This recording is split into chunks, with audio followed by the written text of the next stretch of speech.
దానికి first design వేస్తాం. మనం ఏం కావాలనుకున్నామో దాని యొక్క డిజైన్ వేస్తాం. దాన్ని టైము మనీ ఏదైతే ఉంటుందో దాన్ని మనం ఎస్టిమేషన్ వేసుకుంటాం. ఓకేనా? వేసిన తర్వాత ఎవల్యూషన్ ప్రాసెస్ అనేది చేస్తాం. ఇక్కడ ఎవల్యూషన్ చేసిన తర్వాత ఒకవేళ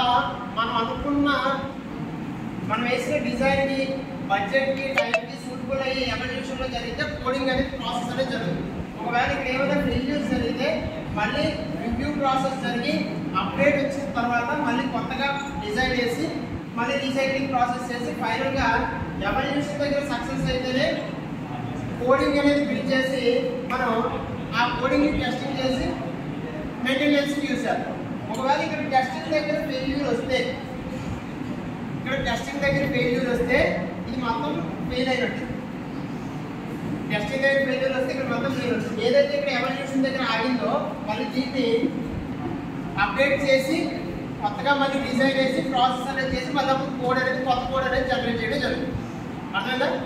మనం జనరల్గా 4 స్టెప్స్ చూసాం. ఏంటండి? ఫస్ట్ ఏంటి?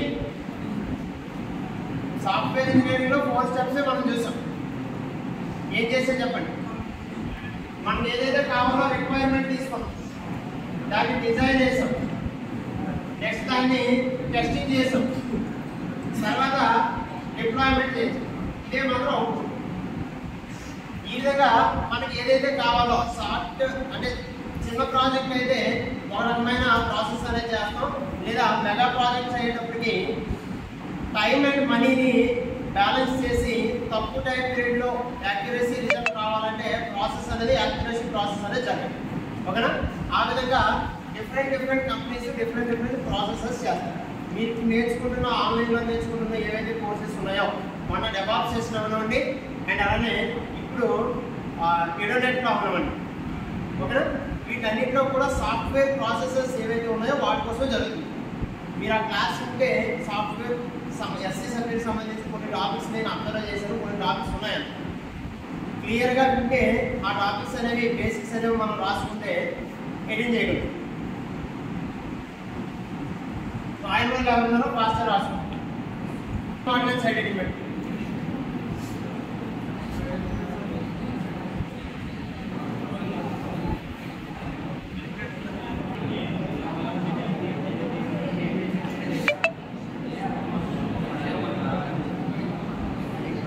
రవి సాఫ్ట్వేర్ ఇంజనీరింగ్లో ప్రాసెస్ ఏదైతే ఉందో ప్లానింగ్, డిజైన్ అండ్ అలాగే కన్స్ట్రక్షన్, ఎవల్యూషన్ ఈ ప్రాసెస్ ఏవైతే స్టెప్స్ ఉన్నాయో ఈ స్టెప్స్లో మనకి రిపీటెడ్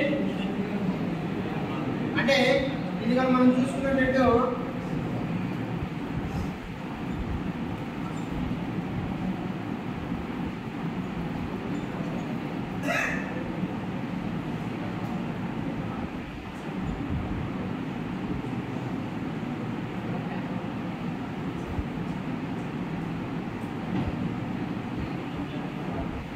ప్రాసెస్ అనేది ఫస్ట్ ఏదైతే మనం రిక్వైర్మెంట్ తీసుకున్నామో దాన్ని బట్టి ఒక ప్లాన్ వేసుకుంటాం.